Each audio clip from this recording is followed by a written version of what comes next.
Bonjour chers tous, ça fait maintenant 2 ans qu'on ne s'est pas vu sur Paris et je profitais de ce nouveau Centre Expo pour vous donner des nouvelles d'Icanopé et vous dire où on en est. Bien sûr, le contexte pour Icanopé est particulier.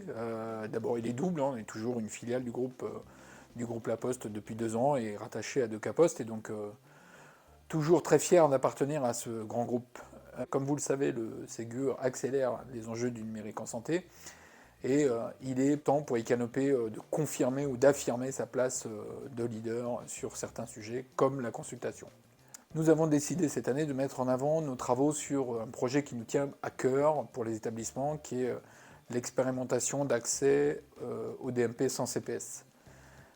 Dit le mode R, authentification indirecte renforcée. C'est pour nous l'occasion de faire un retour d'expérience auprès des établissements et de leur expliquer en quoi R est un défi à relever dans les prochains mois et dans les prochaines années. Nous accompagnons aujourd'hui 14 établissements qui expérimentent le mode R et nous avons aujourd'hui 3 établissements en production qui sont en capacité de consulter le DMP avec une alternative à la CPS ou sans CPS. Le premier point, c'est qu'il y a un requis pour expérimenter ce mode d'accès au DMP.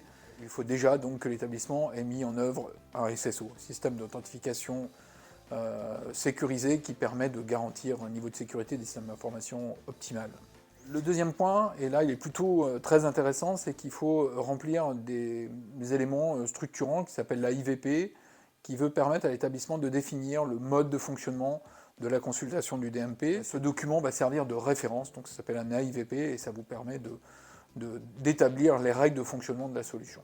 Le troisième point, c'est la notion de EIVP, RGPD, en gros, donc toute la mise en place de tout ce qui est sécurisation de l'authentification, l'enrôlement des utilisateurs, la sécurité des systèmes d'information, tous ces points que vous commencez à mettre en œuvre dans vos établissements. Une fois ces 3 étapes passées, vous pourrez envisager la consultation du DMP, et vous pourrez proposer à vos professionnels de santé de consulter le DMP au sein de votre propre DPI. Le dernier point qui aujourd'hui reste encore à faire, c'est un point d'audit. C'est un nouvel enjeu pour l'établissement, il reste à définir, mais tous les systèmes d'information déployés feront l'objet d'audit. L'enjeu du Ségur, c'est bien sûr l'alimentation du DMP, mais évidemment pour nous la consultation. Ce que nous pouvons dire aujourd'hui, c'est que la consultation du DMP fait ressortir 3 enjeux majeurs pour l'établissement. Un enjeu métier, qui a apporté de nouvelles données aux professionnels de santé dans la prise en charge du patient en hôpital, c'est un enjeu majeur.